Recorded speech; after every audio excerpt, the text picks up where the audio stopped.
Yo tout le monde, c'est Keyodas. Aujourd'hui on se retrouve pour une nouvelle vidéo sur Blox Fruit. Donc c'est un jeu dans l'univers de One Piece et aujourd'hui je vais vous apprendre comment bien débuter. Donc tout d'abord, comme vous l'avez vu, il y a des marques sur les murs. Donc ça vous apprend en quelque sorte à jouer, sauf que là c'est les touches américaines. Donc là c'est pas le Q qu'il faudra faire pour dash, mais le A. Et pour sprint, c'est TRL. Ensuite, ici, il y a un coffre avec l'inventaire. Donc dans ce coffre vous pourrez stocker vos armes, mais attention, vous pouvez pas stocker vos fruits. Voilà, donc comme vous l'avez vu, ça peut servir. Ensuite, ici, il y a tout simplement la boutique. Donc comme vous l'avez compris, il donne des fruits. Sauf que généralement, ils sont en rupture de stock, comme vous pouvez le voir. Donc là, le magma, il est disponible. Mais là, il y a beaucoup de rupture de stock. Ensuite, il y a tout simplement le gars qui donne des quêtes. Donc vous aurez compris son utilité. Par exemple, là, si je prends la quête bandit, il vous donnera 350 d'argent et 300 XP. Bon, moi, il me faut 12 millions pour pouvoir augmenter d'un level, mais vous, ce sera complètement différent pour le début. Ensuite, quand vous voudrez quitter l'île, il y aura tout simplement votre log pause qui s'activera avec des points d'exclamation. Donc il me semble qu'il faut être level 10 ou 15, je me souviens plus exactement. Donc vous aurez tout simplement à aller voir le vendeur de bateaux. Donc il en donne un gratuitement, donc vous n'avez pas besoin de dépenser de l'argent, mais plus vous en achèterez un cher, plus il sera rapide.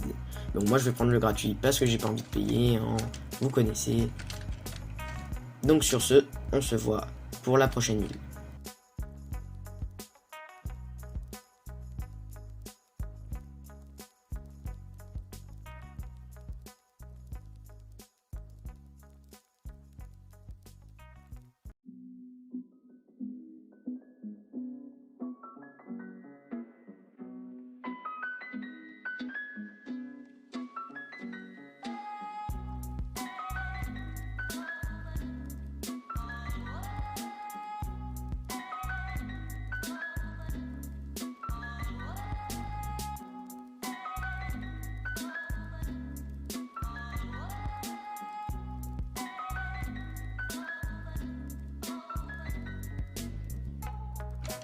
Donc nous y voilà.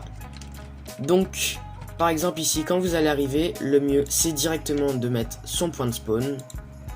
Comme ça ce sera fait, et si vous mourrez, vous réapparaîtrez ici. Donc il y a plusieurs spécificités dans cette île, comme le premier boss que vous allez affronter et le vendeur de fruits aléatoires. Donc le vendeur de fruits aléatoires, vous l'aurez compris, il donne des fruits aléatoires en échange d'argent. Donc plus votre level va augmenter, plus vous devrez payer cher pour avoir un fruit aléatoire.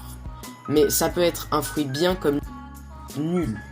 Vous pouvez dépenser 30 000 pour avoir un fruit à 5 000 et vous pouvez très bien dépenser 30 000 pour un fruit à 3 millions. Donc c'est super bien, mais quand vous avez un fruit très nul, c'est pas ouf. Par exemple là, comme vous allez pouvoir le voir, si je veux m'acheter un fruit, il faut que je dépense 157 000. Et comme je l'ai dit, on peut très bien avoir un fruit à 5 000 et c'est très chiant quand on dépense tout ça. Donc vous avez aussi vos stats. À chaque fois que vous passerez un niveau, vous pourrez améliorer. Donc par exemple la mêlée, vous l'aurez sûrement compris, mais c'est les coups de poing. Et la spécificité, c'est que ça va aussi améliorer votre énergie. Et votre énergie, elle vous permettra de faire des dashs, etc. La défense, c'est pour la santé. Et l'épée, pistolet et le fruit, c'est des armes secondaires. C'est-à-dire que vous ne pourrez pas tout max ici. Donc le mieux c'est de choisir ou épée, ou pistolet, ou le fruit du démon. Mais comme vous avez pu le voir, moi j'ai pas exactement fait ce qu'il fallait faire. Donc c'est un peu chiant. Mais le mieux c'est tout d'abord d'améliorer la mêlée et la défense, parce que la vie et l'énergie c'est très important. Ensuite il y a le deuxième gars qui vous donne des quêtes. Donc le mieux c'est de les faire dans l'ordre. Logique, vous pourrez pas faire les gorilles si vous n'avez pas fait les singes.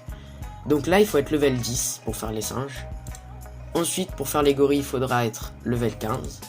Et pour le premier boss, le roi gorille, il faudra être level 20. Donc la spécificité des boss, c'est qu'ils donnent de la prime. Donc la prime, vous pourrez le voir ici, c'est, moi par exemple c'est à 1 700 000, Et plus vous affrontez de boss, plus vous aurez de la prime et elle augmentera quoi. Donc par exemple, le roi gorille, il se trouve tout simplement là-bas.